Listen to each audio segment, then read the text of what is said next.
नमस्कार. आजच्या क्लासमध्ये चालू घडामोडी या विषयावरील काही महत्त्वाचे प्रश्न आपण घेणार आहोत. खरंच तुम्ही या प्रश्नांचे उत्तरं तुम्ही देऊ शकता का, किंवा त्याचबरोबर या तुम्ही न्यूज वाचल्या आहे का, हे तुम्हाला बघितलं तर या प्रश्नावरून तुम्हाला समजून येणार. आणि हे प्रश्न सर्व परीक्षेच्या दृष्टिकोनातून अतिशय महत्त्वाचे आहे. आणि ज्या पद्धतीने MPSCमध्ये आपल्याला प्रश्न विचारतात त्याच पद्धतीने आपण हे प्रश्न इथे तयार केलेले आहे. सर्वात पहिला प्रश्न आपण बघू. प्रश्न दिलेला बघितला तर 29 कामगार कायद्याचे 4 श्रम संहितेमध्ये एकत्रीकरण कधी जाहीर करण्यात आलेले आहे. म्हणजे ही न्यूज आपण पहिले समजून घ्यायला पाहिजे की पहिले बघितलं तर 29 कामगार कायदे होते आणि या 29 कामगार कायद्याचे फक्त आता 4 श्रम संहितेमध्ये याचं एकत्रित करण्यात आलेलं आहे. आणि हे बघितलं तर आपल्या सरकारने कधी जाहीर केलेलं आहे ती दिनांक तुम्हाला विचारलेली आहे. त्याचा आन्सर इथे बघितलं तर ऑप्शन क्रमांक बी. मग आपल्याला फक्त परीक्षेच्या दृष्टिकोनातून एवढ्याच गोष्टी लक्षात ठेवणं गरजेचे आहे का, तर नाही.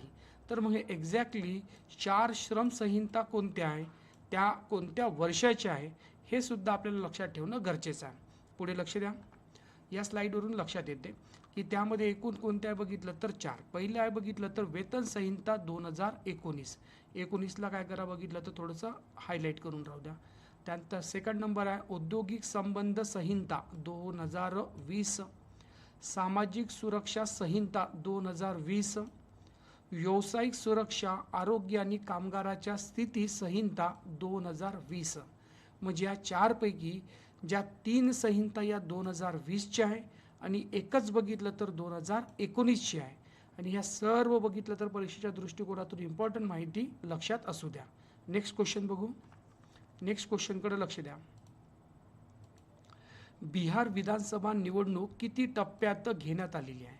आता बघा मी इथं प्रश्न कसा तयार केलेला आहे की जे बिहारची विधानसभा निवडणूक होती ते एकूण किती टप्प्यामध्ये इथे बघितलं तर घेण्यात आलेली आहे. असा प्रश्न का बरं डिझाईन केलेला आहे, तर यापूर्वी बघितलं तर मुलांनो 2019मध्ये प्रश्न विचारला होता आयोगाने की जे लोकसभा निवडणूक होती मुलांनो 2019ची ते एकूण किती टप्प्यात घेण्यात आली होती, असा आपल्याला प्रश्न विचारला होता.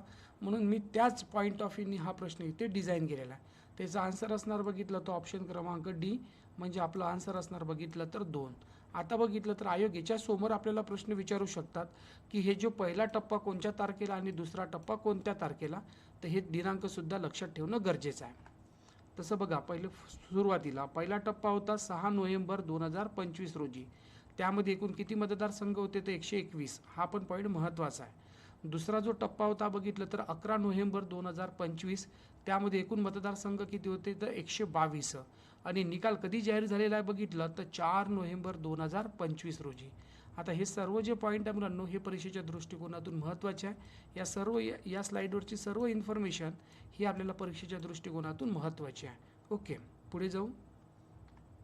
पुढे बघा, नितीश कुमार यांनी बिहारच्या मुख्यमंत्रीपदाची बघितलं तर 10व्यांदा शपथ कधी घेतली. म्हणजे लक्ष देऊ, 2 गोष्टी समजल्या पाहिजेत आपण की 2025मध्ये जे पण नितीश कुमार आहे यांनी कितव्यांदा ही शपथ घेतलेली आहे तर 10व्यांदा. आणि 10वी शपथ ही बघितलं मुलांनो तर कोणत्या तारखेला घेतलेली आहे ती तारीख तुम्हाला विचारलेली आहे. म्हणजे हा प्रश्न तयार करण्याचं इंटेन्शन काय, जी गोष्ट आपण वारंवार विसरतो किंवा ती लक्षात राहण्यासाठी बघितलं तर थोडीशी आपल्याला अडचण जाते, त्यावर आपण बघितलं तर प्रश्न घेतला तर ती दिनांक आपल्याला थोडंसं का म्हणून आपल्याला आठवणीत राहील, त्या पॉईंट ऑफ व्ह्यूने हा प्रश्न आपण तयार केलेला. याचा आन्सर आहे ते बघितलं तर ऑप्शन क्रमांक सी, 20 नोव्हेंबर 2025 रोजी. आणखी काही ॲडिशनल पॉईंट आहेत त्याकडे लक्ष द्या. सर्वात पहिला महत्त्वाचा पॉईंट कोणता मुलांनो, तर हे बघितलं तर मुलांनो 10व्यांदा यांनी मुख्यमंत्रीपदाची शपथ घेतलेली आहे. पण ते बिहारचे आत्तापर्यंतचे कितव्या क्रमांकाचे मुख्यमंत्री आहे तर लक्ष राहू द्या मुलांनो 22वे. आता बघितलं तर मुलांनो मुख्यमंत्र्याला शपथ कोण देते तर राज्यपाल. मग त्या राज्यपालाचं नावसुद्धा आपल्याला लक्षात ठेवणं गरजेचं आहे. त्यांचं नाव आहे बघितलं तर आसिफ मोहम्मद खान. आणि आणखी एक एक्स्ट्रा इन्फॉर्मेशन आता तुम्हालाच लक्षात येते मुलांनो, 10 वेळा राहणारा एखादा मुख्यमंत्री म्हणजे याचा कार्यकाळ किती मोठा असेल, त्यासाठी ही पण गोष्ट लक्षात ठेवसान. नितीश कुमार हे बघितलं तर सर्वाधिक काळ मुख्यमंत्री राहणारे नेते आहे मुलांनो बिहारमधले. बरोबर आहे, भारतामधले आहे का नाही, ती पण तुम्हाला बघितलं तर पॉलिटीच्या पॉईंट ऑफ व्ह्यूने माहिती असणं गरजेचं आहे की भारतातील असा कोणता एक व्यक्ती आहे की त्यांनी सर्वात जास्त पद म्हणजे मुख्यमंत्री पद हे दिवस भोगलेलं आहे. हा पण पॉईंट इथे लक्षात ठेवा. पुढे बघा, पुढचा बघा, नगर परिषद निवडणुकीच्या निकालासंबंधी योग्य जोडी ओळखा. आत्ताच बघितलं तर आपल्या महाराष्ट्रामध्ये नगर परिषदेच्या निवडणूक झालेल्या आहे, बरोबर आहे. आणि प्रश्न मी तयार केलेला आहे की बघितलं तर त्याबद्दल म्हणजे त्याचा जो निकाल कोणत्या दिवशी लागलेला आहे त्याचं ऑप्शन मुलांना बघितलं तर ऑप्शन क्रमांक 21 डिसेंबर 2025 रोजी हा निकाल लागलेला आहे. मग आता हा एवढाच पॉईंट आपल्याला महत्त्वाचा आहे का परीक्षेसाठी? नाही. तर या निवडणुकी संदर्भातले कोणते मुद्दे त्यावर आपल्याला प्रश्न परीक्षेत विचारू शकतात त्या मुद्द्याकडे लक्ष द्या. त्यामध्ये सर्वात पहिले बघितलं तर ही जी निवडणूक मुलांना एकूण किती जागासाठी होती तर 288. त्यामध्ये पहिले बघा एकूण नगर परिषद किती आहे बघितलं तर 246. नगरपंचायती किती होत्या बघितलं तर 42. हे दोन्ही पण आकडेवारी पाठ असणं गरजेचं आहे. आता ही पण निवडणूक एकूण 2 टप्प्यामध्ये घेण्यात आली होती. पहिला टप्पा बघितलं तर लक्ष द्या 2 डिसेंबर, ओके. त्यानंतर दुसरा टप्पा बघितलं तर 20 डिसेंबर. म्हणजे इथं बघितलं तर खूप मोठा डिफरन्स आहे म्हणजे पहिल्या टप्प्या आणि दुसऱ्या टप्प्यामध्ये. त्याच्यामुळं हा जो डेटा आहे हा थोडंसं लक्षात असू द्या. त्यानंतर याचा निकाल कधी लागलेला तर बघितलं तर 21 डिसेंबर 2025 रोजी. या स्लाईडवरची प्रत्येक जी माहिती आहे ही परीक्षेच्या दृष्टिकोनातून अतिशय महत्त्वाची आहे. ही सर्व आकडेवारी तुम्हाला पाठ असणं गरजेचं आहे. नेक्स्ट क्वेश्चन बघू. नेक्स्ट क्वेश्चन बघितलं, आत्तापर्यंत जेवढे क्वेश्चन बघितले त्याच्यापेक्षा वेगळा होता आणि हा प्रश्न मी थोड्याशा वेगळ्या पद्धतीने केलेला आहे. ते तुम्हाला पुढच्या स्लाईडवरून समजून येणार की हा प्रश्न मी असा का बरं केलेला आहे.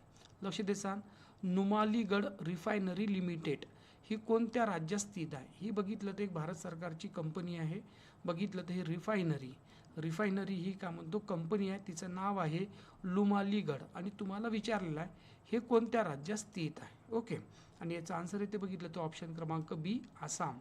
आसाम या राज्यामध्ये सुद्धा आत्ताच इलेक्शन झालेलं आहे. आणि बघितलं तर तिचे मुख्यमंत्री कोण त्यांचं नाव तुम्ही कमेंट बॉक्समध्ये पुट करसान, कारण त्यांचं नाव बघितलं तर खूप थोडंसं चर्चेतला विषय आहे. तर असू द्या, मी तुम्हाला हा प्रश्न विचारतो. आता बघा हा प्रश्न असा का बरं केला ते तुम्हाला पुढच्या स्लाईडवरून समजून येईल. आता बघितलं तर ही जी रिफायनरी आहे आसाम या राज्यातली, हिला बघितलं तर भारत सरकारने बघितलं तर नवरत्न कंपनीचा का म्हणतो दर्जा बहाल केलेला आहे, बरोबर आहे. ज्या पण वेळेस बघितलं तर ज्या पण सरकारी आपल्या कंपनी आहे, बरोबर आहे, या कंपन्यांना महारत्न, नवरत्न, त्याचबरोबर बघितलं तर मुलांनो नवरत्न आणखी 2 नवीन रत्न तयार केलेलं आहे. एक शिवरत्न आणि एक तेजसरत्न. हे जस्ट रिसेंटली 2025चीच गोष्ट आहे. तर ती पण एक गोष्ट लक्षात राहू द्या. आणि हा दर्जा मिळणारी आत्तापर्यंतची भारतातली कितवी कंपनी आहे तर बघितलं तर 27वी कंपनी आहे, बरोबर आहे, 27वी कंपनी. आणि या कंपनीला बघितलं तर यापूर्वी कोणता दर्जा होता तर हा मिनी रत्नाचा होता. हे 3 ते 4 पॉईंट लक्षात ठेवा, परीक्षेमध्ये प्रश्न येऊ शकतो. आणि त्याचबरोबर तुम्ही इकॉनॉमिक्स या विषयाचा अभ्यास करसाल तर त्यामध्ये नवरत्न, मिनी रत्न हे सुद्धा आहे. याच्याबद्दल ॲडिशनल माहिती घ्यायची असेल तर 11वी किंवा 12वीचं जे स्टेट बोर्डाचं बुक आहे इकॉनॉमिक्सचं, त्यामध्ये रत्न, मिनी रत्न याची जी सुरुवात आहे, याचा जो इतिहास आहे तो त्यांनी सांगितलेला आहे त्या बुकामध्ये. थोडंसं रीड करसाल. पुढचा पॉईंट बघा, पुढच्या पॉईंटकडे लक्ष देसान, व्हेरी व्हेरी इम्पॉर्टंट. भारतीय संविधानाचे संताली भाषेत अधिकृत प्रकाशन कधी करण्यात आलेलं आहे? अधिकृत प्रकाशन, आता थोडंसं समजून सांगतो. आपलं भारतीय संविधान आहे, हे संविधान बघितलं तर वेगवेगळ्या भाषेमध्ये आहे, बरोबर आहे. आता एक नवीन भाषा त्यामध्ये ॲड झालेली आहे, ही संथाली, बरोबर आहे. आता याचं बघितलं तर मुलांना हे प्रकाशन कधी केलेलं आहे ते डेट तुम्हाला विचारलेली आहे. आणि याचा आन्सर असणार बघितलं तर ऑप्शन क्रमांक सी, 25 डिसेंबर 2025 रोजी, बरोबर आहे. 25 डिसेंबर 2025 रोजी आपलं जे संविधान आहे भारताचं हे बघितलं तर या संताली भाषेमध्ये काय झालेलं आहे, प्रकाशित झालेलं आहे. थोडंसं ॲडिशनल माहिती बघू, कारण हा पण आपल्याला पॉईंट महत्त्वाचा आहे. त्यामध्ये पहिली गोष्ट लक्ष देसान की याचं प्रकाशन कोणाच्या हस्ते झालेलं आहे तर आपल्या देशाच्या राष्ट्रपतीच्या हातात आहे. इथं राष्ट्रपतीच्या जागी पंतप्रधान येऊ शकतो आणि आपल्याला पंतप्रधान एकदम पटकीने आपण होच करू म्हणजे ती सेंटेन्स आपल्याला बरोबर वाटणार, पण आन्सर चुकणार ते कधी बघितलं तर राष्ट्रपतीद्वारे. त्यानंतर बघा ही आवृत्ती बघितलं तर ओल चिकी या लिपीमध्ये लिहिण्यात गेलेली आहे. कोणची बघा, ओल चिकी या लिपीमध्ये. याचं कारण काय तर या ओल चिकी या लिपीला बघितलं तर 100 वर्ष पूर्ण झालेल्या मुलांना, व्हेरी व्हेरी इम्पॉर्टंट, 100 वर्ष. आता हे झालं बघितलं तर मुलांना चालू घडामोडीच्या पॉईंट ऑफ व्ह्यूनी. काही स्टॅटिक डेटा माहिती पाहिजे मुलांना आपल्याला बघितलं तर पॉलिटी या विषयाच्या संदर्भात, त्याचबरोबर जॉग्रफी या विषयाच्या संदर्भात. त्यामध्ये लक्ष देसान या ज्या संताली भाषा आहे याच्यामध्ये बघितलं तर मुलांनो किती 92वी घटना दुरुस्तीद्वारा याला 8व्या अनुसूचीमध्ये समाविष्ट केलेली ही भाषा आहे. Very very important. आणि हे 92वी घटना दुरुस्ती कधी झालेली आहे 2003 मध्ये. हा झाला पॉलिटीच्या पॉईंट ऑफ व्ह्यूनी. भूगोलाच्या पॉईंट ऑफ व्ह्यूनी लक्ष देसा ही जी संताली आदिवासी समुदाय आहे मुलांनो हे आपल्याला बघितलं तर कोणत्या राज्यामध्ये दिसून येते. सर्वात पहिले बघित झारखंड, ओडिसा, पश्चिम बंगाल, बिहार या राज्यामध्ये बघितलं तर ही भाषा बोलली जाते. हा एक पॉईंट इथं महत्त्वाचा आहे. ओके, पुढे बघा पुढचा पॉईंट बघितलं तर पेसा प्रादेशिक परिषद कोणत्या राज्यात पार पडली. आपल्या महाराष्ट्रामधल्या आता मी MPSCचा अभ्यास करणारे विद्यार्थी बघितलं तर ते बघा पेसा या भागामध्ये राहतात, त्यांना हे पेसा काय आहे हेच माहिती नाही. आता तुम्ही बघितलं तर काही वर्षा पहिले आपल्या महाराष्ट्रामध्ये जे मेगा भरती झाली होती TCS IBPSची, त्यामध्ये पेसाच्या वेगळ्या जागा होत्या. जसा मी यवतमाळ जिल्ह्याचा आहो तर आमच्यामध्ये बघितलं तर काही असे तालुके आहेत ते पेसामध्ये येते. तर तिथे बघितलं तर एक वेगळी कंडिशन असते. मी तेवढं डिक्लेअर तुम्हाला सांगत नाही, पण या गोष्टी तुम्हाला माहिती पाहिजे.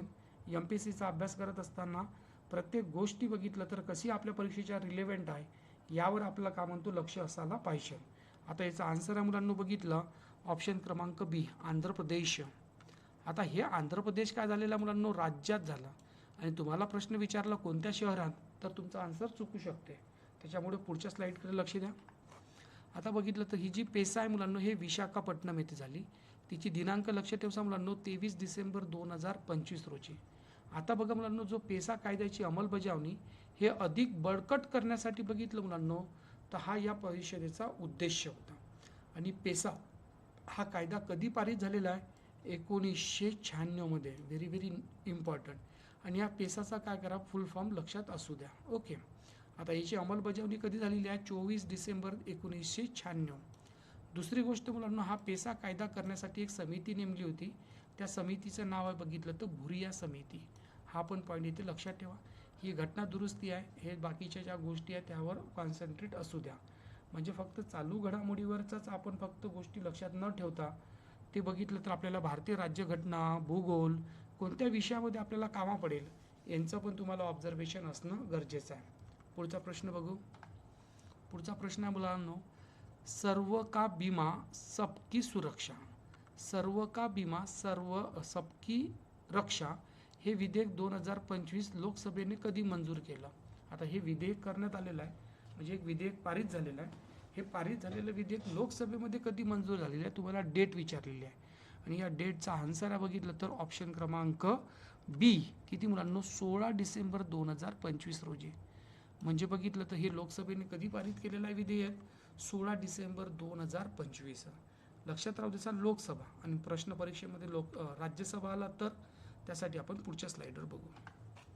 तर बघितलं तर राज्यसभेने 17 डिसेंबर काही म्हणजे एकाच दिवसाचा फरक आहे. ओके, आणि यामध्ये बघितलं तुम्हाला एक थोडीशी गोष्ट लक्ष ठेवसा हे जो विमा आहे या विमा क्षेत्रामध्ये मुलांना जे पण थेट परकीय गुंतवणूक आहे हे 100% वाढवणारे हे विधेयक लोकसभेने बघितलं तर मुलांना किती 16 डिसेंबर 2025 रोजी मंजुरी दिलेली आहे. म्हणजे जे FDI आहे या विमा क्षेत्रामध्ये 100% गुंतवणूक आपल्याला करण्यासाठी त्यामध्ये काही दुरुस्ती केलेली आहे. त्यासाठी हे विमा काय केलेला आहे इथं बघितलं तर विधेयक पारित केलेला आहे. दुसरा पॉईंट लक्ष द्या सर्वांसाठी विमा हे उद्दिष्ट म्हणजे सर्वांसाठी विमा हे उद्दिष्ट आपल्याला काय म्हणतो साध्य करण्यासाठी बघितलं तर हे विधेयक पारित केलं असं त्यांचं म्हणणं आहे. ओके, पण हे कधीपर्यंत 2047 ही पण दिनांक लक्षात ठेवा. म्हणजे बघितलं तर जे पॉईंट आपल्याला महत्त्वाचे आहे ते आपल्याला लक्षात ठेवणं गरजेचं आहे. आता बघितलं तुम्हाला या एक थोडेसे आपण छोटे व्हिडिओ घेतो पहिले 8-9 प्रश्नांचे. आता आपण बघितलं तर मॅरेथॉन वगैरे पण आपल्या चॅनलवर आपण सुरू करणार आहोत. त्याच्यामुळे बघितलं मुलांनो चॅनलला सबस्क्राईब नसेल केलं तर चॅनलला सबस्क्राईब करा आणि प्रश्न बघितलं तर कसे वाटले हे कमेंट बॉक्समध्ये नक्की सांगा. Okay, thank you very much, take care.